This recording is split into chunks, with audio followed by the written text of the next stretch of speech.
Afternoon dears, बात करते हैं आज गोल्ड के पोजीशन की। पहले हम अपनी कल की एनालाइज देख लेते हैं। कल हमने जो जब गोल्ड को एनालाइज किया तो 4020 के आसपास था, और यहाँ पर मैंने आपको दो पोजीशन ही बताई थी कि यहाँ से ये एरिया इंपॉर्टेंट है 30 वाला। अगर तो ये ब्रेक हो जाता है ऊपर की तरफ तो फिर वेट करिएगा 45 इस वाले जोन के यहाँ से रिजेक्ट होने के चांसेस हैं, और ये दोबारा जो है वो 4015 के आसपास सपोर्ट बनाएगा और यहाँ से आपको एक बाय की ट्रेड मिल सकती है। सेकंड ये था कि अगर यहाँ से ये रिजेक्ट होता है तो ये दोबारा आएगा यहाँ तक। ये एरिया इंपॉर्टेंट है।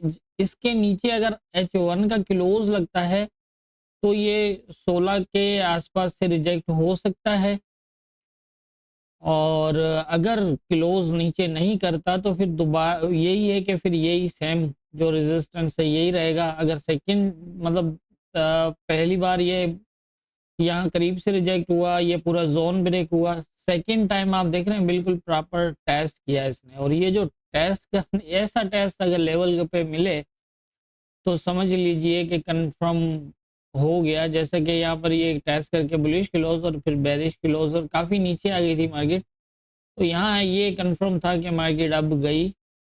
और जैसा मैंने यहाँ से बताया था कि तकरीबन 3949 तक भी आ सकता है सीधा नीचे इस वाले लेवल ब्रेक होने के बाद। तो आप देख सकते हैं यहाँ से जैसे ही रिजेक्शन हुई है फिर जो है वो अप डाउन करता हुआ तकरीबन ये 66 के करीब लो लगा चुका है कल से आज तक। सिंपल लेवल के ऊपर इसी तरह से मार्केट को देखना है। रेजिस्टेंस, जब तक रेजिस्टेंस से मार्केट रिएक्शन नहीं देती, चाहे वो इस तरह का ब्रेक हो या फिर जो है वो टेस्टेड हो, तब तक मार्केट कोई वन साइडेड मूव नहीं करती। फिर चाहे वो रेजिस्टेंस हो या सपोर्ट हो, सपोर्ट ब्रेक थी, रेजिस्टेंस प्रॉपर टेस्ट था, सीधा नीचे आ गया। इसी तरह से हमारे लेवल काम करते हैं। जैसे मैंने कल भी बताया था कि ये प्रीवियस टाइम में ये वाला एरिया ब्रेक है, तो इसीलिए पॉसिबल है कि जो है वो सीधा भी आ जाए। लेकिन ये है कि आप यहाँ देखें तो अंदर क्लोज तो लगा है M15 का, दो बेरिश क्लोज लगे हैं, लेकिन उसके बाद फिर तीन बुलिश क्लोज लगाने के बाद ये दोबारा जो है वो ऊपर की तरफ निकल गया। तो इसी तरह से जो है वो लेवल को देखा जाता है। ये थी हमारी कल की एनालाइज और मार्केट की मूवमेंट। अब देख लेते हैं आज के इंपॉर्टेंट एरियाज क्या होंगे। आज के इंपॉर्टेंट एरियाज की अगर हम बात करें तो जैसा मैंने बताया था वीकली एनालाइज के अंदर भी के यहाँ पर जो है वो 4016 का एरिया काफ़ी इंपॉर्टेंट है। अगर तो इसके नीचे अगर ये होल्ड करता रहा तो यहाँ से एक सेलिंग हो सकती है अच्छी खासी, और जिस तरह से अभी मार्केट मूव कर रही है उससे भी यही लग रहा है कि बहुत ज़्यादा चांसेस है मार्केट के अभी भी जो है वो नीचे की तरफ मूव करने के। अब देखते हैं कि कौन सा लेवल जो है वो इम्पोर्टेंट होता है जहां ये रुक सके। फिलहाल करंट पोजीशन के हिसाब से देखें तो ये एक बहुत मेजर पॉइंट बनता है 4001। इसके नीचे ये वाला एरिया एज ए सपोर्ट जो ब्रेक है, M15 का क्लोज भी है इसके अंदर, बल्कि H1 का भी क्लोज है इसके अंदर, और ये एरिया इससे फिलहाल ब्रेक नहीं हो रहा। 4001 वाला तीन M15 के बेरिश क्लोज लगा चुका है, और अगर ये नहीं कर पाता इस एरिया को ब्रेक तो फिर ऐसा होगा कि ये वाला एरिया इस तरह, अगर ये इसको शेडो ब्रेक भी नहीं कर पाया तो फिर तो सीधा ही आना चाहिए इसको इस तरह। ये बहुत इम्पोर्टेंट पॉइंट रहेगा ये वाला। प्रीवियस टाइम के अंदर ब्रेक भी है, अप और डाउन ब्रेक भी है, तो अगर यहाँ से मार्केट ने जाना हुआ तो फिर एक अच्छी फास्ट मूव लगेगी।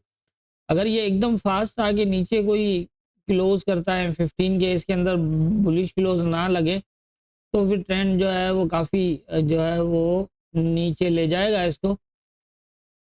और अगर इस एरिया को दोबारा स्टे कर जाता है तो फिर यहाँ से दोबारा बुलिश होने के चांसेस होंगे इस तरह। यही इम्पोर्टेंट है यहाँ पर जज करने के लिए। मैं आपको बता देता हूँ ये जो 3994 का एरिया है, इसके नीचे अगर H1 का क्लोज हो जाता है, जो अभी है तो नहीं, क्योंकि ये ऊपर क्लोज लगा हुआ है, अगर इसके नीचे क्लोज कर देता है H1 में तो फिर काफ़ी कंफर्म रिजेक्शन जो है वो कंफर्म हो जाएगी, ये वाली 4001 वाली। फिर हो सकता है कि अगर इसके नीचे क्लोज देने के बाद भी ये ट्राई करे तो ज़्यादा से ज़्यादा ये है कि यहाँ तक जा सकता है, लेकिन फिर भी यहाँ से इस तरह से ही मूव करेगा।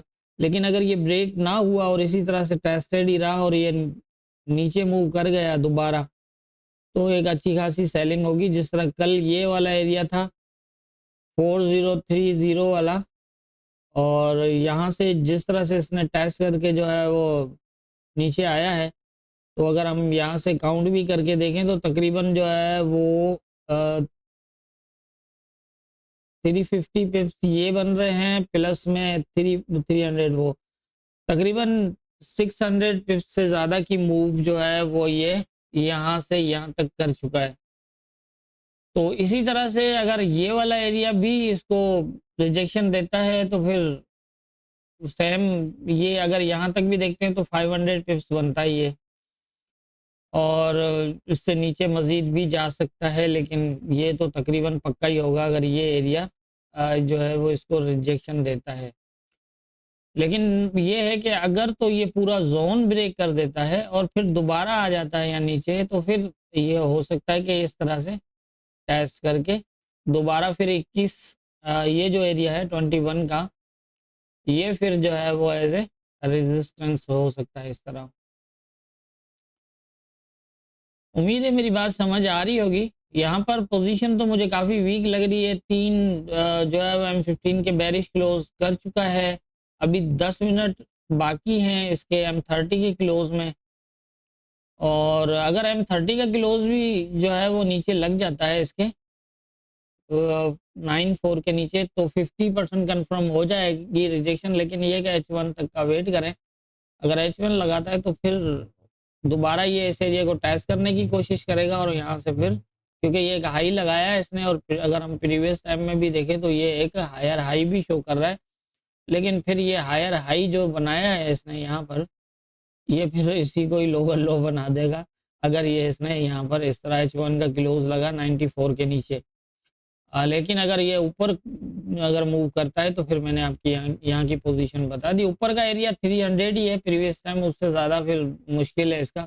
हो सकता है कि उसको अगर ये ब्रेक करे तो फिर 16 तक नीचे आ जाए, 4016 तक नीचे आ जाए और फिर यहाँ स्टे करे, फिर इस एरिया में ही आज का दिन इसका गुजर जाएगा। अगर ये 30 को ब्रेक करता है तो फिर नीचे आके जो है 16 पे 4016 पे अपनी सपोर्ट बना लेगा, फिर वो 4016 से लेकर 4030 तक मार्केट इस एरिया में मूव करके क्लोज कर देगी आज का। और यहाँ पर जो है वो इस तरह से आपने देखना है। तो मेरे ख्याल से जितनी मेरी समझ है उसके हिसाब से मुझे आज यही लग रहा है। बाकी होना क्या है ये तो ऊपर वाला बेहतर जानता है। दुआ में याद रखिएगा।